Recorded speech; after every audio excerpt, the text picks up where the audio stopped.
Hello, my name is Dante Renee, and welcome to the 10 Room Bizarro YouTube page where I talk about films that I believe need to be talked about more. Like tonight's film, this is Parochial Passion Princess by Mr. Alex Renzy. This is a about 12-minute long short film included as a special feature on Alex Renzy's Babyface, which I've already looked at on this YouTube page. And this is his short film, which I believe is of the same year, 1977, since there's not another year listed on here. And this is put out by Vinegar Syndrome.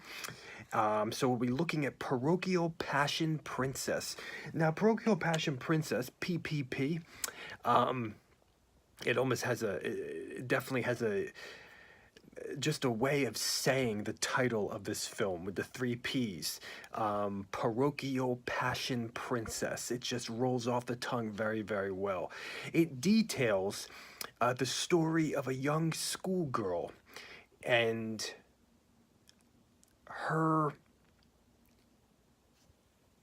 interaction with the stature of a superior to her, of a school superior to her, of a teacher to her.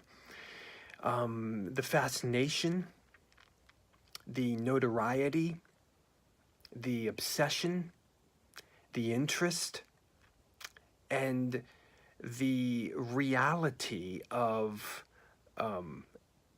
a superior over her, and the relationship of her authority figure, and the mystery and the passion of that, and kind of the secrecy of that, and yet the popularity and notoriety of that at the same time. Now, the interesting thing is that there is no dialogue in this film whatsoever. There are only two people in the film, the schoolgirl and the teacher, but there's no dialogue between them whatsoever in the verbal sense. In the sexual sense, there's plenty of dialogue, but in the verbal sense, there is not. But the dialogue that we do have is narrated by the schoolgirl. At the beginning of the film, we have her kind of inner dialogue. And even at the end of the film, we have her inner dialogue as if her inner dialogue can be heard in a way by the teacher. Now, their communication with each other is sexually, as he brings her back to his kind of estate, and she even talks about that a bit, as well as she talks about not only the kind of mysterious allure of having sex with her authority figure, or his noticing of her, and his attention to her, but it's definitely linked in a way to his money, to his home, to his abode that she will be going to. They communicate sexually, but that said, they also communicate financially in the film. Now, when we look at,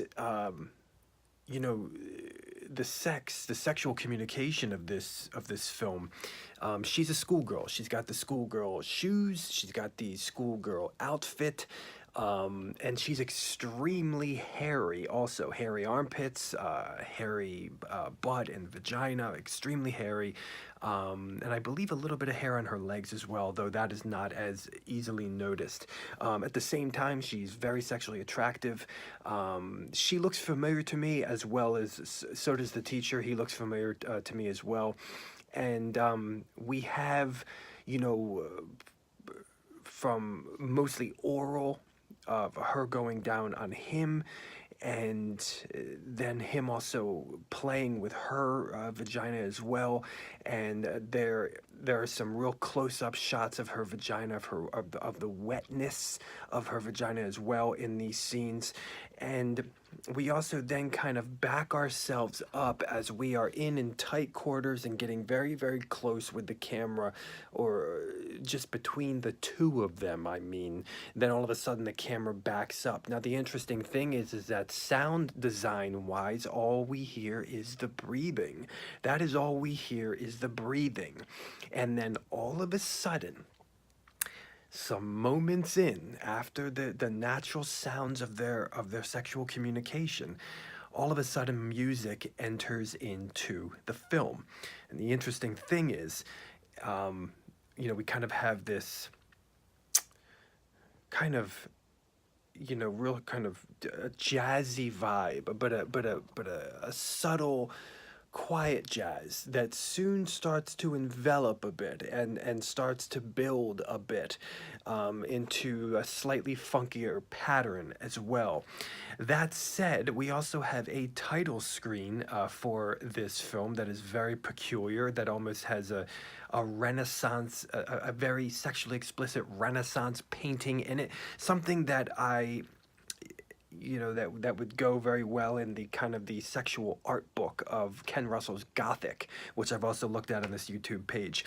And we have a bit of almost period type music in the title screen of the film, with a beautiful kind of backdrop of colors. And it looks older. It looks Renaissance-y in a way. And as the film continues on, we have, an ejaculation scene, but a continuation of the sex even beyond the ejaculation scene.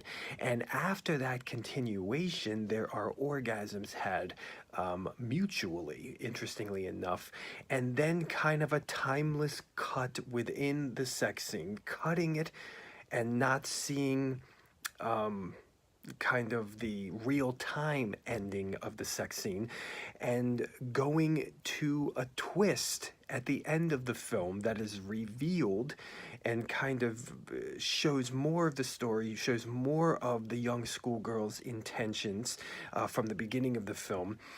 And we even see a book that she is holding that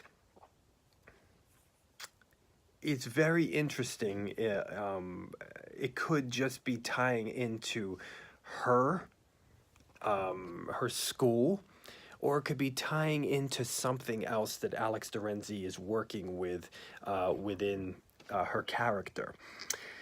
And there is a level of need and desire and want of something more, of an older man, of that authority figures I mentioned before, but there is also a power that the schoolgirl has over the man as well. As he has a power over her, she has a power over him, and yet at the end of the film, we are seeing even a power that the man has over her as well. And there is, within the twist of the ending of this film, we also notice that desire is mutual, but desire is not the only motive. This is Parochial Passion Princess by Mr. Alex de Renzy. If you love this schoolgirl vibe, if you love schoolgirl kind of sex films and love that type of vibe, you're going to love this. Although, like I said before, she's extremely hairy, so you have to know that off the bat. And so is he with his big mustache. And there is a very interesting vibe about this film. The palm trees, the sunlit day, kind of the atmosphere of this estate, so to speak, which almost reminds me of the estate in Father's Day of the George Romero's Creep Show. So very, very interesting. I believe this is from 1977. Just a sexually hot short with a lot of interesting things going on as well. Parochial Passion Princess. Thank you so much for watching the 10 Room Bizarro YouTube page, where I talk about films that I believe need to be talked about more, like Parochial Passion Princess by Mr. Alex de Renzy. Thank you so much, and good night.